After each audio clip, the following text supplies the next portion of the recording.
एक मांग हो रही है कि बांग्लादेश में सेना भेजी जाए, बांग्लादेश में सेना जाए, जिन हिंदुओं पर अत्याचार हो रहा है उन्हें बचाए जाकर वहां का माहौल ठीक करे, वहां कट्टरपंथियों पर लगाम लगाए। तो क्या सेना भेजी जा सकती है? अलग अलग जगह से मांग हो रही है। आपको बताऊं, बांग्लादेश में क्या वाकई सेना भेजी जा सकती है?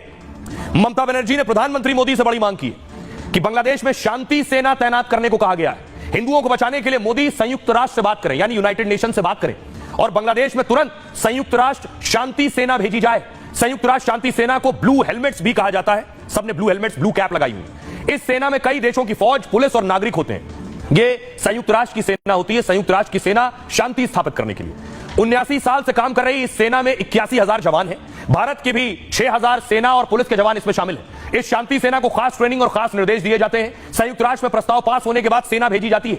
यूएन पीस फोर्स का मुख्य काम होता है आम लोगों की रक्षा करना, महिलाओं और बच्चों को हिंसा और हमलों से बचाना होता है। यह सेना शांति समझौते की निगरानी करती है और उसे लागू भी कराती है। शांति सेना किसी संघर्ष या हमले में शामिल नहीं होती है, यानी ये जाकर वहां लड़ाई और जंग नहीं करेगी, यह वहां शांति स्थापित करेगी, बल्कि इनकी कोशिश ही शांति कायम करने की होती है। यह उस देश की सरकार, समाज के साथ मिलकर काम करती है। कई अंतर्राष्ट्रीय संगठन भी इसके साथ काम करते हैं। यूएन शांति सेना उतरने का मतलब है दूसरे देशों का दखल, और यह भी होता है कि मुल्क अपने हालात संभाल नहीं सकता है, इसलिए सेना भेजी जा रही है। लेबनान, कंबोडिया, नामीबिया जैसे देशों में यह हो चुका है। शांति सेना के इन मिशन में भारत का भी अहम रोल था। अब ऐसे ही सेना बांग्लादेश में तैनात हो सकती है। इसी की मांग कर रही है ममता बनर्जी। और क्या कुछ कह रहे हैं अखिलेश यादव, सुनिए।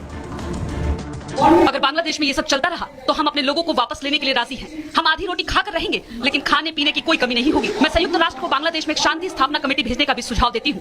हम किसी भी जाति, धर्म पर अत्याचार की निंदा करते हैं। हम मोदी सरकार से अपील कर रहे हैं कि जरूरत पड़ने पर बांग्लादेश से बात करें या विदेशी मंत्री बांग्लादेश से बात करें। बांग्लादेश को लेकर के भारत सरकार को चिंता करनी चाहिए। भारत सरकार चिंतित हो क्योंकि इस तरह का काम नहीं हो तो भारत सरकार क्या ताकतवर सरकार बनती है अपने आप को, अगर हमारे साधु संतों का भी सम्मान नहीं कर सकती। तो आप सियासतदानों को भी सुन रहे हैं। इस बीच हसीना ने एक बड़ा दावा किया। शेख हसीना भारत में, भारत से वीडियो कॉन्फ्रेंसिंग के जरिए विदेश में संबोधित कर रही थी शेख हसीना, और उन्होंने इस हिंसा के लिए मास्टरमाइंड बताया इस शख्स को। शेख हसीना का कहना है हिंदुओं के खिलाफ जो हिंसा हो रही है उसका अगर कोई मास्टरमाइंड है वो है मोहम्मद यूनुस। पूर्व पीएम शेख हसीना ने मोहम्मद यूनुस पर बड़े आरोप लगाए। कहा मुझ पर सामूहिक हत्याओं का आरोप लगाया गया, लेकिन असल में सामूहिक हत्याओं के मास्टरमाइंड यूनुस है। कुछ छात्र नेताओं के साथ मिलकर यूनुस ने साजिश रची। बांग्लादेश में यूनुस के आते ही अल्पसंख्यक निशाने पर है। आज टीचर्स, पुलिस, नेता सभी पर हमले किए जा रहे हैं। हिंदुओं, बौद्ध और ईसाइयों को भी निशाना बनाया जा रहा है। 11 चर्च और कई मंदिरों पर हमले किए गए। इस्कॉन और उसके संतों पर कई अटैक हुए। अल्पसंख्यकों को निशाना क्यों बनाया जा रहा है? शेख हसीना न्यूयॉर्क के कार्यक्रम में बोल रही थी। बांग्लादेश में हिंदुओं के अत्याचार पर ट्रंप सवाल उठा चुके हैं। अमेरिका में बांग्लादेश के खिलाफ प्रदर्शन भी हुए। 1 महीने बाद ट्रंप अमेरिकी राष्ट्रपति की कुर्सी संभालेंगे तो संभव है वो बांग्लादेश पर कड़ा कदम उठाएंगे, और इसके लिए जमीन शेख हसीना ने तैयार कर दी है, क्योंकि मोहम्मद यूनुस बाइडेन के करीबी माने जाते हैं, जबकि ट्रंप का झुकाव शेख हसीना की ओर माना जाता है। ऐसे में हसीना के आरोप यूनुस की टेंशन और ज्यादा बढ़ा सकते हैं। आइए अब आपको बताऊं, भारत की संसद में भी इस पर हंगामा हुआ कि आखिर क्या कुछ हो रहा है बांग्लादेश में। सियासतदानों ने भी आज बांग्लादेश का मुद्दा उठाया कि बांग्लादेश में आखिर हिंदुओं के साथ किस तरह का बर्ताव किया जा रहा है, हिंदुओं के साथ अत्याचार और मारपीट हो रही है। भारत सरकार को कड़े कदम उठाने की जरूरत है। क्या कुछ कह रहे हैं सुदीप बंदोपाध्याय? बांग्लादेश में हिंदुओं मंदिरों पर 200 से ज्यादा हमले किए गए, लेकिन सरकार ने संसद में इस पर कोई बयान नहीं दिया। मोदी सरकार तुरंत संयुक्त राष्ट्र पीस फोर्स भेजने की मांग करे। सुकांत मजूमदार कह रहे हैं बांग्लादेश की चर्चा दुनिया में हो रही है। हिंदू संतों के बाद अब वकील पर हमले हो रहे हैं। यह घटना मानवता को शर्मसार करने वाली है। पूरी दुनिया को कहना होगा कि बांग्लादेश ऐसा नहीं कर सकता है। ममता सरकार ने बंगाल को भी बांग्लादेश जैसा बना दिया है। मायावती कह रही है बांग्लादेश में नई सरकार हिंदू अल्पसंख्यकों पर जुल्म कर रही है। भारत के लोगों में इसे लेकर बहुत आक्रोश है। सरकार इस पर संसद में बयान दे और कड़ा कदम उठाए।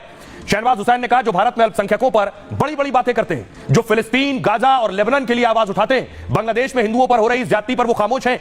स्वामी दीपांकर कह रहे हैं पड़ोसी देश को नहीं लगता कि एक होना चाहिए। मैं आपके पास आ रहा हूं एक हिंदू होने की भिक्षा मांगने। आइए अब आपको सुनवाता हूं, सुनिए संसद में आज क्या हुआ, सांसद क्या कह रहे हैं। जिस तरीके की घटना हिंदुओं के साथ वहां पे हो रही है वो मानवता को शर्मसार कर देने वाली घटनाएं हैं, और मुझे लगता है कि पूरे विश्व को इसके खिलाफ आवाज उठानी चाहिए और बांग्लादेश सरकार को पूरे विश्व को एक होकर बोलना पड़ेगा कि आप ऐसा नहीं कर सकते। आपको जो इंटरनेशनल रूल्स और स्टैंडर्ड्स है उसको मेंटेन करना पड़ेगा, उसको पालन करना पड़ेगा। कदम भारत सरकार को लेना है, भारत सरकार ले रही है। खासकर बांग्लादेश में जो हिंदू समाज के लोग हैं उनकी जान माल और उनके मंदिर, उनके पूजा स्थल सब खतरे में, और इसको लेकर सबको, पूरे हिंदुस्तान को जोरदार आवाज उठानी चाहिए। देश को क्यों चुनौती मिल रही, वहाँ रहने वाले लोगों को चुनौती मिल रही। भारत सरकार अपना प्रेशर, अपना दबाव, अपना आग्रह निरंतर बनाए रखे कि सरकार पर दबाव बनाने के लिए जो कुछ भी किया जा सकता है कूटनीतिक स्तर पर उन कार्यों में और तेजी लाए।